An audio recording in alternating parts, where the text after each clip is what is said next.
ನಮಸ್ಕಾರ ವೀಕ್ಷಕರೇ, ಶ್ರೀಗರಿ ವಾರ್ತೆಗರಿಗೆ ಸ್ವಾಗತ. ನಾನು ನಿಮ್ಮ ಗ್ರಹೇಶ್ವರ ಗಾರ್ಡಿಗೇಂದ್ರ. ದಿನಾಂಕ ಮಾರ್ಚ್ 9, 2025ರಂದು ಸುವರ್ಣ ಕರ್ನಾಟಕ ಕೆಮಿಸ್ಟ್ ಮತ್ತು ವಿತರಕರ ಸಂಘದ ವತಿಯಿಂದ ವಿಶ್ವ ಮಹಿಳಾ ದಿನಾಚರಣೆಯನ್ನು ಮೈಸೂರಿನ ಕಾಸ್ಮೋಪೊಲಿಟನ್ ಕ್ಲಬ್ನಲ್ಲಿ ಆಚರಿಸಲಾಯಿತು. ಈ ಸಂದರ್ಭದಲ್ಲಿ ಮಾಜಿ ನಗರ ಪಾಲಿಕೆ ಸದಸ್ಯೆಯಾದ ಪ್ರಮೀಳಾ ಭರತ್, ಔಷಧ ಅಧಿಕಾರಿಯಾದ ವಾಸಿಂ ಶರೀಫ್, ಜೆಎಸ್ಎಸ್ ಫಾರ್ಮಸಿ ಕಾಲೇಜಿನ ಉಪನ್ಯಾಸಕರಾದ ಡಾಕ್ಟರ್ ಪ್ರೀತಿ, ಯೋಗ ಗುರುಗಳಾದ ಶ್ರೀನಿವಾಸ್, ಎಸ್ಕೆಡಿಎ ಮತ್ತು ಎಂಡಿಸಿಡಿಐ ಅಧ್ಯಕ್ಷರಾದ ಎಸ್ ಮಂಜುನಾಥ್ ಹಾಗೂ ಸಂಘದ ಕಾರ್ಯಕಾರಿ ಸಮಿತಿ ಸದಸ್ಯರು ಉಪಸ್ಥಿತರಿದ್ದರು. ಕೇವಲ ಒಂದು 4-5 ಜನರಿಂದ ಶುರು ಮಾಡಿದ್ದು ನಾನು. ನಮ್ಮ ಎಡಿಸಿ ಅವಾಗ ಅವರು ಇನ್ಸ್ಪೆಕ್ಟರ್ ಆಗಿದ್ದು. ನಮ್ಮ ಆಫೀಸಿನಲ್ಲೇ ಒಂದು 15 ಜನ.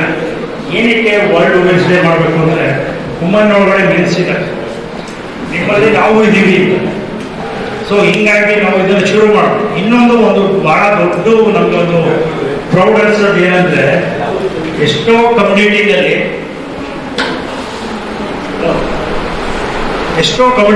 ಈ ಥರ ಒಂದು ಕಾರ್ಯಕ್ರಮಗಳನ್ನ ಮಾಡೋದು. ಯಾವುದೇ ಟೀಚರ್ಸ್ ಇರ್ಬೋದು, ಯಾವುದೇ ನಮ್ಮ ಫಾರ್ಮದಲ್ಲಿ ನಾವು ಯಾಕೆ ಮಾಡ್ತಾ ಇದ್ದೀವಿ ಅಂದರೆ, ಬೇರೆ ಎಲ್ಲೇ ಹೋಗಿ ನೀವು ಏನಾದ್ರು ಒಂದು ಕಂಪ್ಲೇಂಟ್ಸ್ಗಳಿರುತ್ತೆ, ತುಂಬ ಅರೆಸ್ಟ್ ಮಾಡ್ತಾ ಇದ್ದಾರೆ, ಸೆಕ್ಸ್ ಹರಾಸ್ಮೆಂಟು, ಈ ಥರ ಎಲ್ಲ ಕಡೆನೂ ಕೇಳಿ ಬರ್ತಾ ಇದ್ದೀವಿ. ಆದರೆ ನಮ್ಮ ಫಾರ್ಮಾ ಬಿಸ್ನೆಸ್ಸಲ್ಲಿ ಮಾತ್ರ ಹೋಮ್ಲಿ ಅಟ್ಮಾಸ್ಫಿಯರ್ ಇರೋದು ಅಂದರೆ ನಮ್ಮ ಫಾರ್ಮಾ ಇಂಡಸ್ಟ್ರಿ ಒಂದೇ. ಇಡೀ ವಿಶ್ವದಲ್ಲಿ ಮಾರ್ಚ್ 8ನೇ ತಾರೀಕು ವಿಶ್ವ ಮಹಿಳಾ ದಿನಾಚರಣೆ ಆಚರಿಸ್ತಾರೆ. ಯಾಕೆಂದರೆ ಅವರ ಹಕ್ಕುಗಳು ಮತ್ತು ಅವರಿರೋ ಸವಲತ್ತು ಮತ್ತು ಅವರ ಪ್ರತಿಭೆ ಗುರುತಿಸೋಸ್ಕರ ಇದು ಮಾಡ್ತಾರೆ. ಪ್ರಾಬಬಲಿ ಇಷ್ಟು ವರ್ಷದಿಂದ ಮಂಜುನಾಥ್ ಸರ್ ಅವರು 10 ವರ್ಷದಿಂದ ಮಾಡ್ತಿಲ್ವ ಸರ್? 7-8 ವರ್ಷದಿಂದ ಮಾಡ್ತಿದ್ದಾರೆ. ಬಟ್ ಎಲ್ಲ ಫಂಕ್ಷನ್ಗಳನ್ನ ಅಟೆಂಡ್ ಮಾಡಿದ್ದೀವಿ ಮಂಜುನಾಥ್ ಸರ್ ಅವ್ರದ್ದು. ಇದೊಂದಕ್ಕೆ ತಪ್ಪಿಸ್ಕೊತಿದ್ದೆ, ಯಾಕಂದ್ರೆ ನಮ್ಮ ಹತ್ರ 2 ಲೇಡಿ ಆಫೀಸರ್ ಇದ್ರು, ನಾಜಿಯಾ ಮೇಡಮ್ ಮತ್ತೆ ಆಶಾಲತಾ ಅಂತ. ಅವ್ರನ್ನ ಈ ಕಾರ್ಯಕ್ರಮ ಕಳ್ಬಿಟ್ಟು ನಾವು ಬರ್ತಿರ್ಲಿಲ್ಲ. ಬಟ್ ಇವತ್ತು ಅವರ ಆಬ್ಸೆನ್ಸ್ ನಾವು ಬಂದಿದ್ದೇನೆ. ಐ ಥಿಂಕ್ ಎಲ್ಲರೂ ಮೊಬೈಲೇ ಇಟ್ಕೊಂಡು ಬಂದಿದ್ದೀರಾ, ಇವತ್ತು ನಾನು ಕೂಡ. ಸೊ ಇದು ಎಐ ಯುಗ. ಎಐ ಅಂದ್ರೆ ಆರ್ಟಿಫಿಷಿಯಲ್ ಇಂಟೆಲಿಜೆನ್ಸ್, ಅಂದ್ರೆ ತಂತ್ರಜ್ಞಾನದ ಬಳಕೆಗಳು. ಸೊ ನಮ್ಮ ಡೇ ಟು ಡೇ ಲೈಫಲ್ಲಿ ಯಾವುದೇ ತರ ನಾವು ಸಾಫ್ಟ್ವೇರ್ಗಳನ್ನ ಯೂಸ್ ಮಾಡ್ತಿದ್ದೀವಿ, ಅದು ತುಂಬಾ ಅತಿ ವೇಗದಲ್ಲಿ ಬೆಳೀತಾ ಇದೆ. ಹಾಗೆ ನಮ್ಮ ಮನುಷ್ಯನ ಕೆಲಸಗಳನ್ನು ಈ ತಂತ್ರಜ್ಞಾನ ಆದಷ್ಟು ಕಡಿಮೆ ಮಾಡಿದೆ. ಸೊ ಇವನ್ ನೀವು ಡಾಟಾ ಎಲ್ಲ ಎಂಟ್ರಿ ಮಾಡ್ತಿರ್ತೀರ, ಯಾವ್ಯಾವ ಕೆಮಿಕಲ್ಸ್ ನಿಮ್ಮ ಇದಕ್ಕೆ ಬಂದಿದೆ, ಮೊದಲೆಲ್ಲ ನೀವು ಕೈಯಲ್ಲಿ ಬರೀತಾ ಇದ್ರಿ, ಈಗೆಲ್ಲ ಸಾಫ್ಟ್ವೇರ್ಸ್ಗಳಿದ್ದಾವೆ. ಸೊ ಈ ಎಲ್ಲಾ ಸಾಫ್ಟ್ವೇರ್ಗಳು ತಂತ್ರಜ್ಞಾನ ಬಳಕೆಯಿಂದ ನಮ್ಮ ಮನುಷ್ಯನ ಕೆಲಸಗಳನ್ನು ಎಷ್ಟು ಬೇಕಷ್ಟು ಆಲ್ಮೋಸ್ಟ್ ಕಡಿಮೆ ಮಾಡಿದೆ. ನೀವು ಇಲ್ಲಿ ಕುಳಿತಿರ್ಬೇಕು ಅಂದ್ರೆ ಏನಾದ್ರೂ ಒಂದು ಸಾಧನೆ ಮಾಡೇ ಕುಳಿತಿರ್ತೀರಿ, ಹಾಗೆ ಕೂತ್ಕೊಳ್ಳೋಕ್ಕಾಗಲ್ಲ. ಎಲ್ಲಾರನ್ನೂ ಇನ್ವೈಟ್ ಮಾಡೋಕ್ಕಾಗುತ್ತಾ ಇಲ್ಲಿ?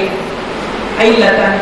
ಹಾಗೆ ಪ್ರತಿಯೊಂದು ಹೆಣ್ಣು ಕೂಡ ಸಾಧನೆ ಮಾಡಿ ಬಂದಿರುವಂತ ಮಹಿಳೆಯೇ. ಯಾರು ಕೇಳ್ತಾನೆ ಇಲ್ಲ ಇದನ್ನು ಹೆಂಗೆ ಸರ್ ಅಂತ, ಹೆಂಗ್ ಮಾಡ್ಬೋದು? ಓಕೆ, ನಾನು ಹೆಂಗ್ ಮಾಡ್ಕೊತೀನಿ ಅಂತ ಕೇಳಿ ನಿಮ್ಗೆ ಗೊತ್ತಾ? ಇವ್ರು ಹೇಳ್ತಾರ? ಓಕೆ, ಯಾರಿಗಾದ್ರೂ ಇದೆಯಾ ಆನ್ಸರ್? ಏನಾದರೂ ಐಡಿಯಾ ಇದೆಯಾ? ಇಡೀ ಐಡಿಯಾ ಇಲ್ಲ. ಓಕೆ ನೋಡಿ, ನಿಮ್ಮ ಜೀವನದಲ್ಲಿ ನಿಮ್ಮೆಲ್ಲರಿಗೂ ಒಂದು ಸುಲಭ, ಇವಾಗ ಇರೋ ಟೈಮಲ್ಲಿ ನಾನು ನಿಮ್ಗೆ ಒಂದೇ ಒಂದು ಸೊಲ್ಯೂಷನ್ ಕೊಡ್ತೀನಿ.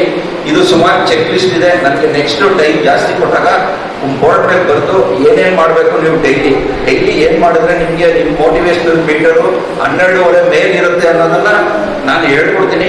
ಈಗ ಸದ್ಯಕ್ಕೆ ಕೊಟ್ಟಿರೋ ಟೈಮ್ಗೆ ಒಂದೇ ಒಂದು ಹೇಳ್ತೀನಿ, ಒಂದು ನೋಟ, ಒಂದು ನುಡಿ, ಒಂದು ಶಬ್ದ. ಮತ್ತೆ ಮುಂದಿನ ವಾರ್ತೆಗರಿಯಲ್ಲಿ ಭೇಟಿಯಾಗೋಣ. ಶ್ರೀಗರಿ, ನಿಮ್ಮ ಮನದಾಳದ ಗರಿ. ನಮಸ್ಕಾರ. ಶ್ರೀಗರಿ, ನಿಮ್ಮ ಮನದಾಳದ ಗರಿ. ಶ್ರೀಗರಿ, ನಿಮ್ಮ ಭಾವನೆಗಳ ಗರಿ. ಶ್ರೀಗರಿ, ನಾಡಿನ ಹೆಮ್ಮೆಯ ಗರಿ. ಮನೆ ಮನಗಳ ಗರಿದು ಶ್ರೀಗರಿ, ತನುಮನ ಧನಗಳ ಗರಿದು ಶ್ರೀಗರಿ, ವಿಶ್ವದ ದೇಶದ ನಾಡಿನ ಗರಿದು ಶ್ರೀಗರಿ. ಶ್ರೀಗರಿ ಶ್ರೀಗರಿ ಶ್ರೀಗರಿ ಶ್ರೀಗರಿ ಶ್ರೀಗರಿ, ನಿಮ್ಮ ಮನದಾಳದ ಗರಿ.